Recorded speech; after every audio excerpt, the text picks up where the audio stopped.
Hi hello Telangana రాష్ట్ర ప్రజలందరికీ నమస్తే గుడ్ మార్నింగ్. ఈరోజు సిద్దిపేట టైమ్స్ తెలుగు దినపత్రికలోని మెయిన్ పేజెస్ వార్తా విశేషాలు ఎట్లనే ఒకసారి మనం చూద్దాం. మా హయాంలో ఇచ్చిన నోటిఫికేషన్లకే మీరు ఉద్యోగాలు ఇస్తున్నారు. తాము ప్రాజెక్టులు కట్టాం, రైతు బంధు ఇచ్చాం. ఆనాడు నో ఎల్ఆర్ఎస్ అన్నారు, ఇప్పుడు ఉచితంగా చేయడం లేదు. మాజీ మంత్రి హరీష్ రావు. రాష్ట్ర శాసనసభ చరిత్రలో ఇది చీకటి రోజులని మాజీ మంత్రి హరీష్ రావు అన్నారు. క్లారిఫికేషన్ ఇవ్వకుండా సభ వాయిదా వేశారు. సెక్రటేరియట్ లో కాంట్రాక్టర్లు ధర్నా చేసిన ఘనత కాంగ్రెస్ ప్రభుత్వానికే దక్కింది. 20% కమిషన్ ఏ ప్రభుత్వం హయాంలో జరగలేదు.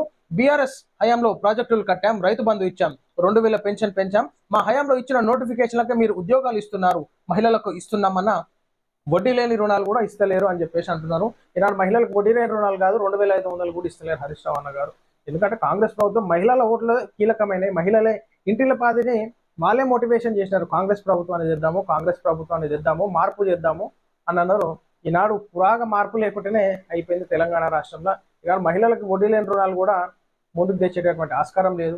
ఈగిస్తాము అగిస్తాము ఈగిస్తాము అగిస్తాము అని చెప్పేసి అంటున్నారు. ఒక తాను ఇస్తున్నారు, ఒక దగ్గర ఇస్తలేరు. మహిళలు అంతా ఎదురు చూస్తున్నారు. తెలంగాణ రాష్ట్రం అంతా ఈ కాంగ్రెస్ పార్టీ ఏం చేస్తుంది, ఎట్లయితుంది, ఈ కథ కార్ఖానా, ఈ రియల్ ఎస్టేట్ మొత్తం అంతా దుప్పటి కప్పుకొని అన్నట్టే ఉంది కథ. ఆ రుణమాఫీ ఎటుపోయిందో, ఆ 2500 ఎటుపోయినాయో, ఆ తులం బంగారం ఎటుపోయిందో.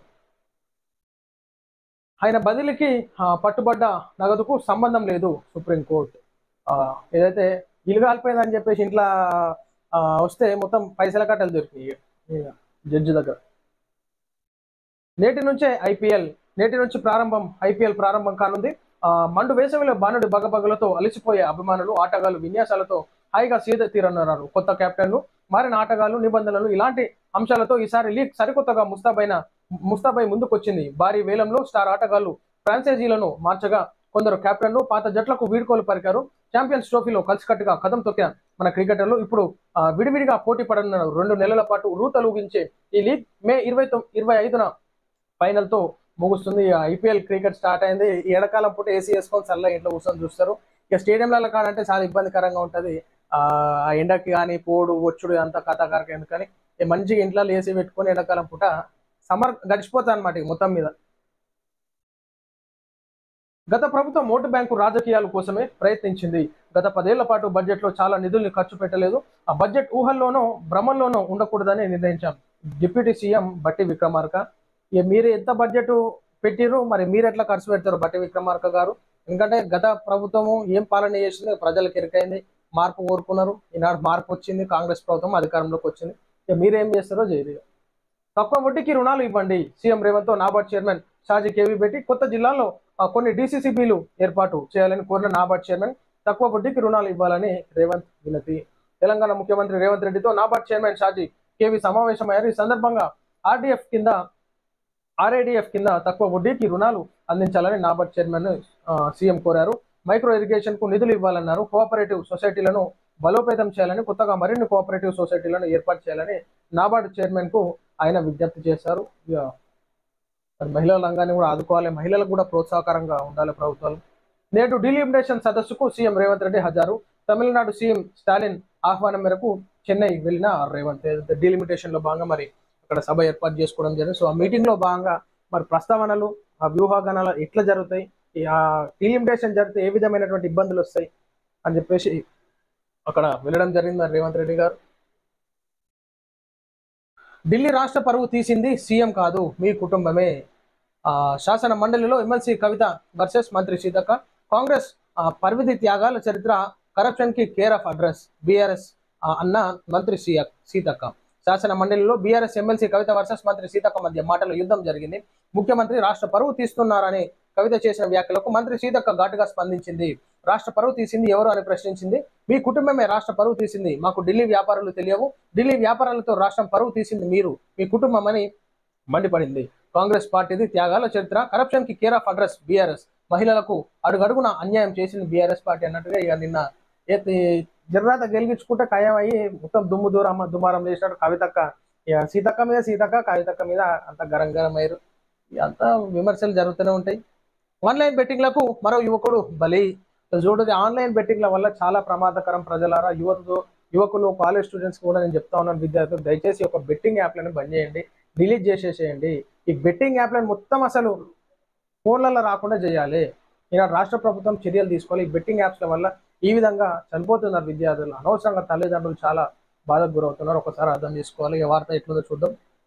బెట్టింగ్ యాప్స్ కు మరో యువకుడు బలి అయ్యాడు. బెట్టింగ్ యాప్ లో డబ్బులు పెట్టి మోసపోయిన ఓ యువకుడు ఆత్మహత్య చేసుకున్న ఘటన పెద్దపల్లి జిల్లా సింగిరెడ్డిపల్లిలో చోటు చేసుకుంది. మందని మండలం విలోచరంకు చెందిన విలోచర విలోచవరంకు చెందిన గ్రామం పేరు కొంచెం వెరైటీ ఉంది.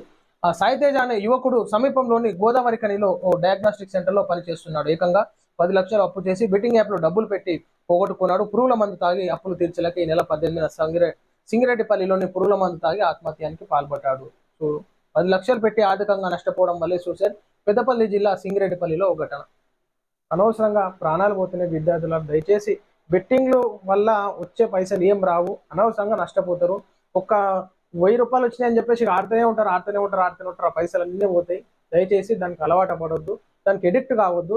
బెట్టింగ్ యాప్ డిలీట్ చేయి, ఎంకరేజ్ కూడా చేయొద్దు. ఇంకెవరైనా మీ ఫ్రెండ్స్ ఎవరైనా ఉన్నా కానీ దయచేసి చెప్పండి, ఈ యొక్క బెట్టింగ్ యాప్స్ అన్ని డిలీట్ చేయండి, బెట్టింగ్ ఆడొద్దు అని చెప్పేసి కోరుతున్నాను. హైకోర్టులో శ్యామలకు ఊరట. బెట్టింగ్ యాప్స్ కేసులో రిలీఫ్. అరెస్ట్ నుంచి హైకోర్టు మీరు ఇకనైనా సోయి తెచ్చుకొని బెట్టింగ్ యాప్లు ప్రమోట్ చేయకండి. సినిమా ఫీల్డ్ ఉన్నటువంటి ఆర్టిస్టులు, సీరియల్ ఆర్టిస్టులు, యాంకర్లు ప్రమోట్ చేస్తూ ఉన్నారు. దయచేసి అది బంద్ చేసుకుంటే బాగుంటుంది. తెలంగాణ హైకోర్టులో యాంకర్ శ్యామలకి ఊరట లభించింది. ఆమెను అరెస్ట్ చేయవద్దంటూ రాష్ట్ర ఉన్నత న్యాయస్థానం పోలీసులను ఆదేశించింది. విచారణకు సహకరించాలని యాంకర్ శ్యామలకు హైకోర్టు ఆదేశించింది. బెట్టింగ్ యాప్ ప్రమోషన్ వ్యవహారంలో తనపై పంజాగుట్ట పోలీసులు నమోదు చేసిన ఎఫ్ఐఆర్ను కొట్టివేయాలని శ్యామల హైకోర్టును ఆశ్రయించింది. విషయం తెలిసిందే. శ్యామల దాఖలు చేసిన పిటిషన్పై శుక్రవారం హైకోర్టు విచారణ జరిపి శ్యామలను అరెస్ట్ చేయవద్దంటూ విచారించవచ్చని ఆ పోలీసులు ఆదేశాలు జారీ చేసింది. మీ వల్ల పానాలు పోతున్నాయి. పైసలు వచ్చి మీరు చూసుకుంటారు కానీ మీ వల్ల మంది పానాలు పోతాయి. పోసానికి భారీ ఊరట. సినీ నటుడు పోసాని కృష్ణమూర్తికి బెయిల్ మంజూరు చేసిన Guntur court. Andhra Pradesh CM Chandrababu, deputy CM పవన్లపై అనుచిత వ్యాఖ్యల కేసులో అరెస్ట్ అయిన సినీ నటుడు పోసాని కృష్ణమూర్తికి గుంటూరు కోర్టు బెయిల్ మంజూరు చేసింది. కాగా ఇకనైనా జర గమనం కూర్చుంటే బాగుంటుంది. కృష్ణమూర్తి గారు, పోసాని కృష్ణమూర్తి గల్లలెగ్రేసుడు ఇష్టం వచ్చినట్టు అంటే ఆషామాషి కాదు అది. పలు చోట్ల వడగండ్ల వాన. ఏపీ తెలంగాణకు రెయిన్ అలర్ట్. తెలంగాణలో వాతావరణం ఒక్కసారిగా మారిపోయింది. మండే ఎండాకాలంలో కురిసిన వానలతో వెదర్ కూల్ అయిపోయింది. కానీ పలు జిల్లాల్లో కురిసిన అకాల వర్షం అన్నదాతలను ఆగమనం చేసి వాస్తవం ఇది. ఇక్కడ పట్టణ ప్రాంతాలలో మాత్రం వర్షం పడ్డదని చెప్పేసి ఎంజాయ్ చేసుకుంటుంటారు, కానీ గ్రామీణ ప్రాంతాలలో రైతులు చాలా ఇబ్బంది పడుతుంటారు. పంట పొలాలు నాశనం అయితే బుడగండ్ల రాళ్లతో బొడ్డు రాలిపోవడము, పంటల పూతలు రాలిపోవడము, మామిడి తోటలలో ఇప్పుడు మామిడి సీజన్ కాబట్టి ఆ కాయలు రాలిపోవడం కానీ దెబ్బతినడం కానీ జరుగుతూ ఉంటుంది. కాబట్టి కొమరంభీం జిల్లా కాగజ్నగర్ వ్యాప్తంగా గాలివాన బీభత్సం సృష్టించింది. పోచమ్మ బస్సులో వీధుర్గాళ్లకు భారీ వర్షాలకు నేల కొరిగింది. దాంతో 2 వాహనాల ధ్వంసం అయ్యాయి. మంచిర్యాల జిల్లాలో వాతావరణం ఒక్కసారిగా కూల్గా మారింది. మంచిర్యాల జిల్లాలోని 10 ప్రాంతాల్లో రాళ్ల వర్షం కురిసింది. సో ఇట్లా రాళ్ల వర్షం బుడగండ్ల వాన పడ్డది. సో రైతులకి ఇది చాలా నష్టంగా భావించుకోవచ్చు. కాకపోతే గొర్రెలకి, బర్రెలకి కొంచెం గడ్డి మొలిచేటటువంటి ఛాన్స్ ఆస్కారం ఉంటుంది. కానీ రైతన్నలకి ఈనాడు ఒక పరంగా నష్టము, ఒక పరంగా లాభంగా చెప్పుకోవచ్చు. సో ఇది ప్రజల మనం చూస్తాం. మీరు సిద్దిపేట టైమ్స్ తెలుగు దినపత్రికలోని మెయిన్ పేజ్ వార్తా విశేషాలు. అందరికీ సెలవు. నమస్తే.